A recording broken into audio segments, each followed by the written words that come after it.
On Oh, the level of storage, depends on the what? level of storage you have. I never record to the cloud because I can only like save 5 things. Well, I don't often record to the cloud. I only recorded the last one of yours to the cloud, so I think we're okay.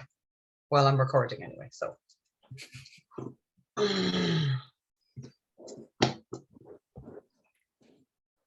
I'm here for you, whatever you need. The chat. Yeah. Okay. Hi, Joanne. Hi, Sharon. Let's continue our lovely imposter syndrome chat that we're having. So just to give a bit, and the more and more that I'm having this conversation with people, what fascinates me is it's not the people that you look at and from the outside look that they're not sure what they're doing. It's the people who look like they have everything together. And I heard that people were like, you know, from the outside, I had everything running tick, you know, in military precision. Yeah. I was in control. I knew what I was doing. I was on the go. So the perception from the world outside was, she got it together. There's no way. And interestingly enough, how I now realized imposter syndrome would have held me back was I didn't have imposter syndrome once I played small. Once I stayed in the role that I was in and perfected it and, you know, made certain that no one could ever say she doesn't do a good job, because I would have died, you know. So when I now look at that, I realize that that was a type of imposter syndrome because I held myself back thinking, well, okay, I'm 100% confident in what I'm doing, so I'm going to just stay here. And I didn't step into my potential at all and I didn't even realize I had imposter syndrome. And all the conversations I'm having when I describe it to people, they're going, oh, that was me. Or that is me. Yeah, totally. I just find it fascinating. And I also think a lot of people in the workplace don't like to talk about it because you wouldn't want to be in a room of your peers and go, am I the only one who doesn't know what I'm doing? In case everybody went, yeah, you are. You absolutely are the only person who doesn't know what. And then you feel the shame. And I think the more that we take the lid off this and have the conversation and understand that doubt and insecurity and not having everything together is actually human, and it's how we all operate. I think that's so beneficial because everybody out there is going, you know, perhaps they would look at something and go, Joanne has her stuff together, Sharon has her stuff together, I could never do what those people do. And you and I a few short years ago were there going, I would love to do what they do and I could never do it. And now we're going, anyone could do it. Everybody's the same. Let me explain my career, right? Because I think this will probably resonate with a lot of people. I always just, prior to this, right? I always describe my career as I was very lucky. Oh my goodness, I in the right place at the right time, right? So I'm going to explain it to you because I'm sure this is going to land with some people. I had tunnel vision, right? And all I was doing was HR. I didn't ask whether it was for me, didn't ask if it was what I wanted to do. I was told, I'm a good girl. Oh, I'm great at being told. I was told that HR was for me. That's it, done, right? Didn't get enough points in my leaving cert, right? I just want to plant all these seeds here. Yeah. Didn't get enough points in my leaving cert, and I went, screw that, I'm doing it anyway. How was I going to do it, right? So I went and I did like a post-leaving cert course in like a kind of like secretarial studies. Nailed that. Boom. I'm like, I'm doing that, right? That wasn't a question because to me, I was able to do that, right? Because I used to play with typewriters when I was younger and all those kind of fun things, right? Yeah. Done. Loved writing reports. Then I had to move to the next level, which was going and do a certificate before I could even get to do my degree, right? So I had hoops to jump through. Yeah. This is your one with imposter syndrome, right? To jump through. Determined to do it, had to get a certain average. Could I also point out I had a baby in between? Was on my own, working with a baby, going to college, child in crash. Wow. Right? Yeah. Imposter syndrome, right? So I then walked into a job on a temporary contract with Lidl. We all know Lidl, right? Yeah. I was so lucky to get that. So lucky to get that. And I don't mean that in a patronizing way, but that was the time that I used, was like, I was so lucky to get that. They then kept me on. Lidl were only in the country at the time. Were they even in? I don't even think they were in 18 months actually when I joined them. It was very new. And there was no HR department at the time. There was none. There was like payroll, and then there was like another section, and you know, between the two of them, they did a bit of HR stuff. And then a HR role was created. I was like the natural choice for that, obviously, because my whole background was like, and I was eager, I was hungry, I was easy to mold. So stepped into that job. Wasn't I lucky? Enter imposter syndrome. That job was beautiful. There's certain levels in Needle that you go to from a management perspective. And I had always said I didn't want to go past here. In my mind, I had this image of what it actually meant to go past there. And all I saw, my interpretation of people that were at that level was they were miserable, right? I don't want that. I don't want that responsibility. I don't want to be going home feeling sick every day. What happened? There was only 4 of us doing these roles, and we developed it so much that they transformed it into that management position, because that's what we had created. Still Joanne sitting in imposter syndrome going, I don't want it, I don't want it, I don't want it, I don't want it. Even though it was being handed to me in a plate, same time going, amn't I very lucky? My mindset was not, you're already doing this. There's nothing different. You are already doing this. You are in the circle of people that are doing this. You're not miserable. You love your job. What the hell? That wasn't correlating in my brain at all. I was there for 10 years. And for my entire time, I was like, amn't I very lucky? Amn't I very lucky? Amn't I blessed with the career that I've had? Nothing to do with me and my skills and, the input or the effort. And your hard work, or the relationships that I've got. Nothing to do with that. Wasn't I very lucky? I then decided it was time to move on. And what came straight into my mind, how the hell am I going to find a job? And the worst thing is, right, and I say this with all honesty, I had a great salary when I was in Lidl and had incredible benefits. Obviously, I'd been there for 10 years. So I'd worked, I'd built it. Straight away. Not even just me, but even my colleagues around me were, well, how are you going to find a job on the same money with the same benefits? Right. And I know we've all heard this, because I always remember I was the guinea pig. I found out afterwards to go off and see, could you get another job? And then people started to follow suit. I didn't know that at the time. But anyway, because it was just coming out of the recession and people were like, you're crazy. I walked straight into another job. And I swear to God, within 5 minutes of me being in the door on day one, my title was changed to manager. I'm like, right, I've never managed a team of people before. Enter imposter syndrome. Didn't matter that they thought I could do it or that, my skills. No, what? Sorry? I have a team of teams? Are you crazy? What happened then? That role evolved into operations manager and then like head of HR, director, all of that fun stuff. I still remember sitting at the boardroom table with my peers, like my colleagues who are the same, right? Sitting going, I feel physically sick. I don't want to be here. Oh my God, I don't know what I'm doing. Please don't ask me a question. I don't know. Oh my God, the responsibility of this feels awful. All of that kicked in. It was horrendous. Again, the story that I told myself was, my boss was happy to have me there because I was very operationally driven. I was great at generating ideas to be able to fix some problems. That is my speciality, right? Which meant he could step away and do his own stuff. But I had created that story that's the only reason why I'm here. That's the only reason why I have my title. The only reason I'm getting pay increases is because of that. What?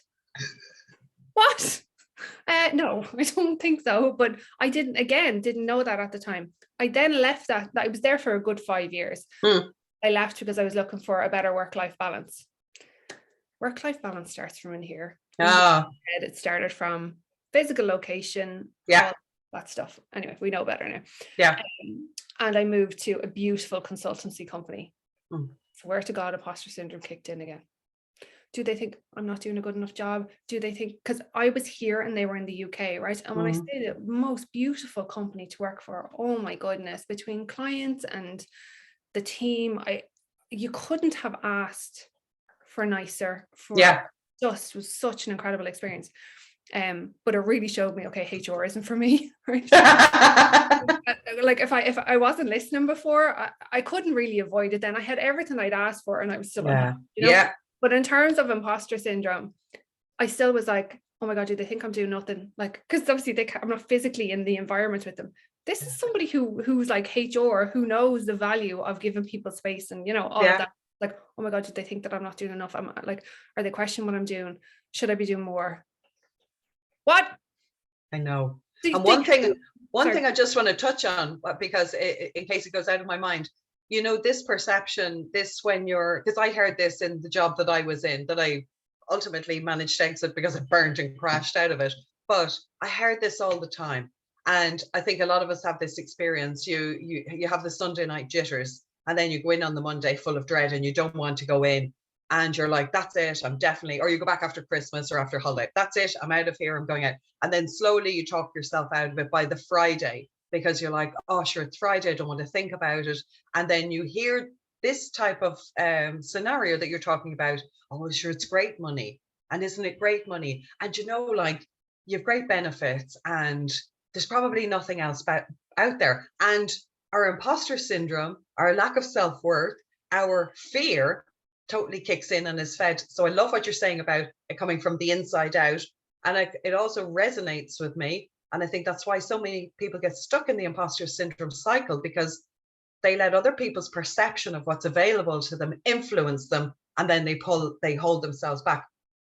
Exactly what I did. I had that scenario knocking around in my head for so long. Yeah, it is good money, and it's, you know, and it's a monthly, and I can rely on it, and until you end up being suffocated. But I just wanted to come to that point, that exactly when you don't have from the inside out what you need, then you pick up what other people are saying, and then that just feeds into the imposter syndrome, because you feel like, well, I'm obviously not that great because other people are saying, you never get this money again. This is great money, and sure, this is a great job, and weren't you lucky to get it? Crazy. I know. When I was leaving Lidl, that was, I'm going to be honest, I wasn't afraid about getting a job, right? I was determined to leave. I was done, right? And I wasn't necessarily afraid to get a job. But how this went in my mind, right? Again, imposter syndrome. I had worked out how much minimum I needed to earn. So I'm going to use the words, dumbing myself down significantly. Yeah. Because I couldn't see my self-worth or my value or any of that. And before I handed in my notice in Lidl, again, because just had people constantly in your ears, and I'm a single parent. Yeah. All I was hearing was, how are you going to pay your bills? I'm sorry, leave me the F alone. Like my sanity, health, and all of that matters. Yeah. I started looking for signs. I created a situation. I obviously didn't create the situation, but a situation presented itself that I then created that as to be, that's a sign for me to leave, rather than just actually going, I don't want to be here anymore. Bye. Yeah. It's like, no. And like that's insanity to do that. But I want to also say, I burnt out 3 times before I stopped and went, okay, so HR isn't for me. I have been receiving this repeatedly. Yeah. I am, for whatever reason, sticking to my guns on this because I'm a stubborn woman. Yeah. Stubborn, control freak is what I am. Stubborn as anything, and wasn't willing to look beyond that because of imposter syndrome. Because of that impacted my health. I'm going to be really honest. I used to come home from work and drink every single solitary night. Not get drunk, but drink. So that I could sleep, so that I didn't have to have the thoughts. Because that Sunday night dread didn't start for me on a Sunday. It started on a Saturday. Sometimes if I was on call, it could start for me for the entire week, and I didn't get a break at all. I don't feel like I ever switched off. You will not switch off if you're not in a career that lights you up. 100%. There's a difference between it. Like doing what I do now, I love. If I get a message, I pick and choose whether or not I answer it, or whether or not it's within my bandwidth to do. Versus feeling I have to. That's an awful feeling to have, is I have to, I should. Absolutely. Used to. And it creates, oh my goodness, never mind what it does to your mind, what it creates in your body is insane. And nobody needs to live like that. But until people recognize it, you are not alone. Oh, yes. And I also want to, because another thing came into my mind was, I heard this limitation because when my children were young, it was like, you just want to get a little job. And I was like, I don't know what that means. Just a little job. And I was like, no, I don't want a little job. But then when I went into the not little job, because I loved working, I ended up being burnt out, because I didn't want to be like, it was kind of like, well, I chose this, so now I'm going to suck it up. So again, we'll go down the rabbit hole of boundaries, of self-worth and all that. But it's astonishing. It again comes back to exactly as you're saying, you eventually got the message about burnout and went, want something different, do something different. And also, by the way, this is what I want. This is my life and this is what I choose for myself, as opposed to societal pressures. And I think as women, we hear all those overt and covert messages about what we should be and how we should be showing up. And I think that's why the conversation isn't had out in the plain sight of day, because people they think they're alone. So to bring back to your point, like, guys, if this is how you feel, everybody feels like this. Everybody feels like this. Nobody's got their stuff together. And it makes me really sad, because people keep themselves small and they stay stuck and they stay unhappy and they think they have to just accept that because they feel like there's no other choices. And as you and I know, the reality is it's actually easier to do something that you're passionate about. It's easier and you have more energy. So you're not going to burn out because you're not working against yourself. So I love that. And I just heard all those messages so many times. So I think as well, sometimes a workplace or the people that we surround ourselves with can feed into the imposter syndrome. And I've had this experience with clients as well who, and you probably can speak into this, being in boardrooms and things. As a woman, you kind of have to double down. You have to really develop a thick skin. You get the eye roll.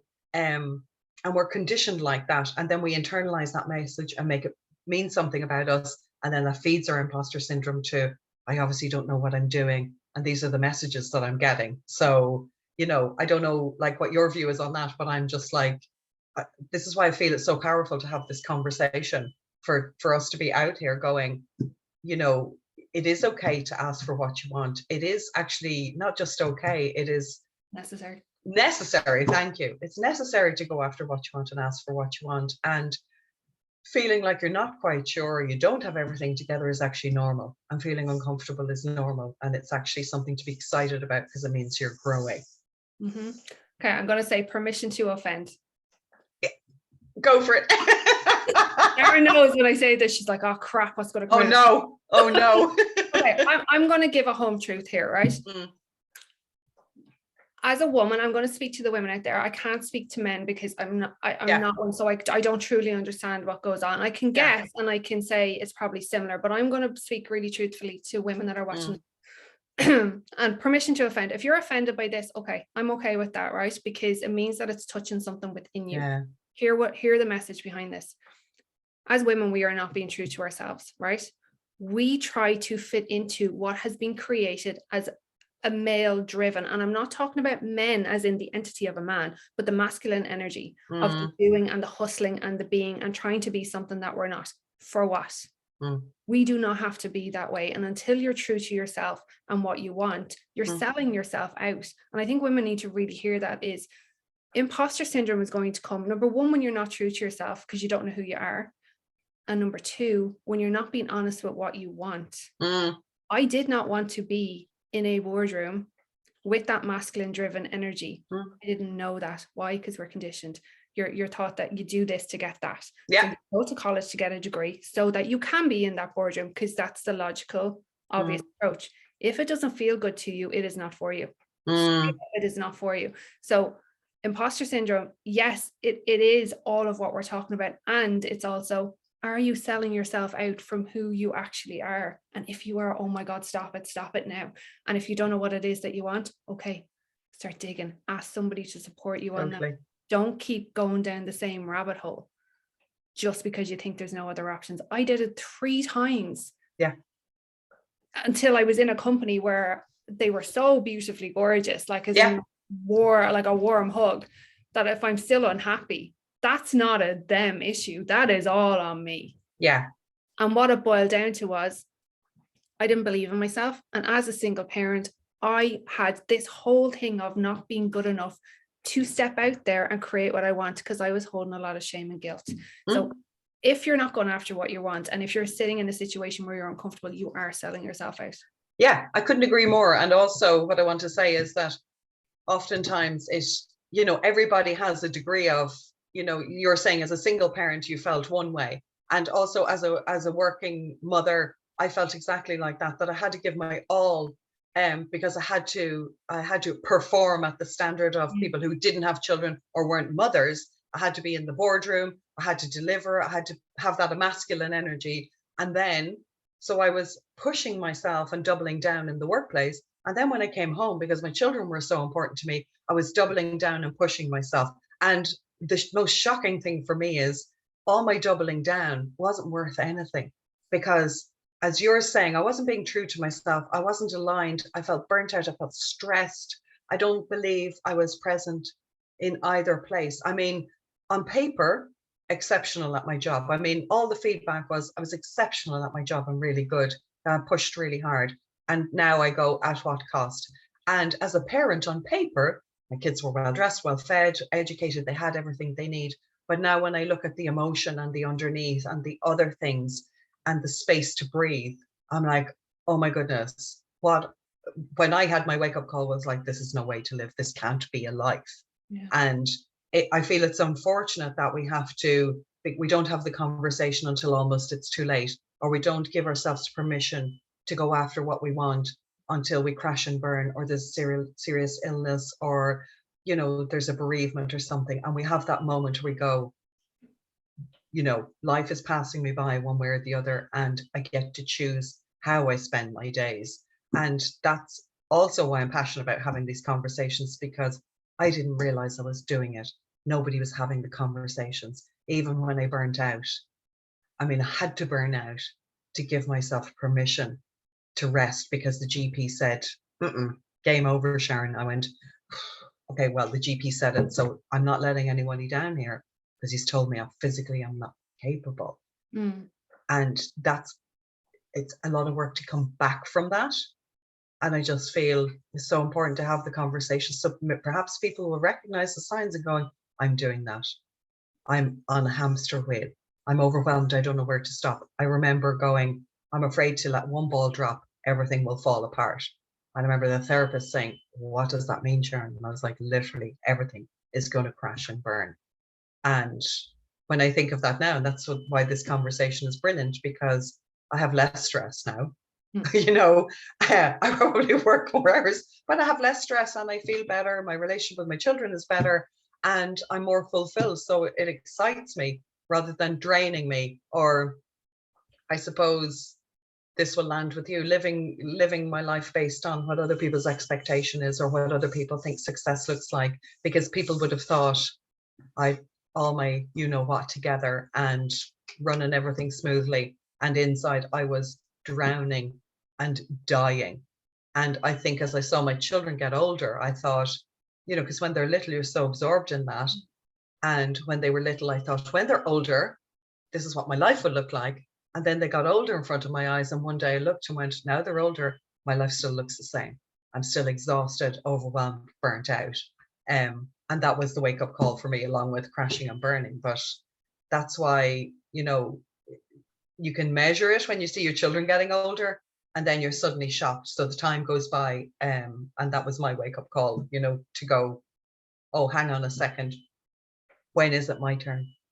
When is it my turn? When does it get to my part? And then I went, well, that's up to me, isn't it? You know, what you're speaking about was up to me to go. So it's not about external, it's about me going, yeah, I'm not happy. This is not working for me. Yeah. And the relationship with yourself is the most important one. If you think you're masking it, you're delusional. You're absolutely lying to yourself. Yeah. It isn't, because it's manifesting, it's appearing in like in one way or another. Either you're going down, you're trying to people please with everybody, or you're like me, which is an absolute need to be in control.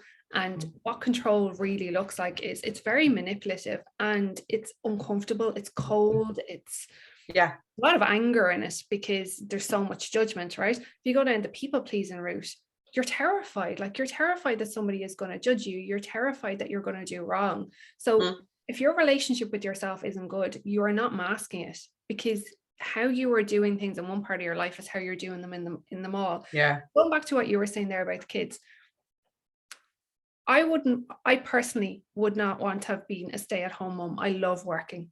I wanted more time with my child. I didn't get that. I can't take back that time. And I think women need to actually wise up to that. If it is a case that you want to be able to spend more time with your child, what are you doing? Yeah. Like, there is other options. Stop telling yourself that there's not. Yeah. There are other options. And we only get one life. Do it the way you want to do it, not the way other bloody people are telling you how to do it. If I could go back, I would be doing my business the way I am now, back then with Leah. Yeah. Leah's now almost 22. Yeah. Like, she was 18 when all of this started to come together. That's insane. 18 years of her life I spent burning myself out repeatedly. And what did I get for it? Okay. Yeah. A house. Yeah. We live very far away from our family and our friends. Yeah. Yeah. Like, it just doesn't make any sense. So I think, and you're probably going, okay, how does this fit into imposter syndrome? But like, if you're not clear on who you are and what you want, what kind of life are you really creating for yourself? Oh, that's totally. When the kids are grown up, or even if you choose not to have kids, right? Yeah. Or if you can't have kids, what's going to happen then when that journey is coming to an end, whatever that looks like for you? Yeah. What do you do then? Because whatever you're creating, or whatever stage you're in your life, you're creating it. Yeah. And that perfect time. That resonates with me as well, because I stayed at home for a brief time when the girls were young, and I was like, this is not me. So, you know, and then I have a sister who is at home. She has 4 children, and she's like, this is me. I love this. I choose this. This is what I want. And I work with women who have the guilt that I have, and they can't quite marry it, as you were saying. So I felt like I was pulled and dragged because I wanted to work. I thrived at work. I really enjoyed my work, and I adored my children. And I understood that me being a stay-at-home mom was not going to be beneficial to them or to me. But it's about finding the balance. It's not about trying to put on the hats that other people lay out for you. It's about me saying, this is important and this is important. And I agree with you. If I could, you know, my daughter's now almost 21 and almost 19. And so it's 3 years, you know, that I've been recreating a life and creating something different. And that would be the one thing I realized I wasn't fully present with them. And perhaps I gave my all to my work. And there was a consequence to that, because I wasn't present. I wasn't fun. I wasn't relaxed. How could I be? Because I was like, lunches, school books, this parent teacher meeting, this. So I hear what you're saying. It's not about you having children, not having children, not wanting to, or whatever. It's about how you create your life from the inside out. And this is something I particularly love, from the inside out, that you go, how do I feel? Because I know when I burnt out, I realized I was out of integrity. I was out of alignment. I wasn't being honest with myself or the people around me.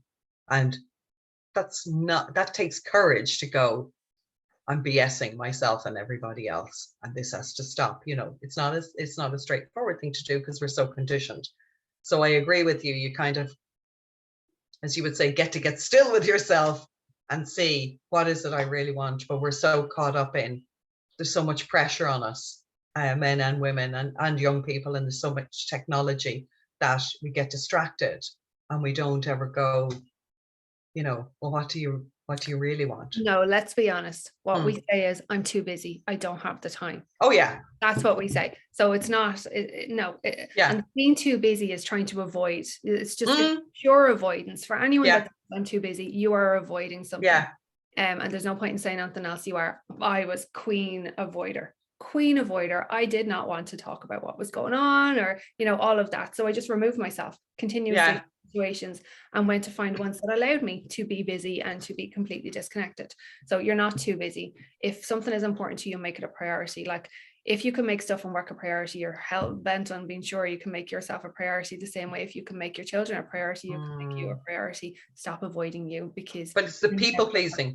It's the people pleasing, Joanne. It's the conditioning. So it was the external, you know, oh, heaven forbid somebody thinks this, heaven forbid somebody thinks that.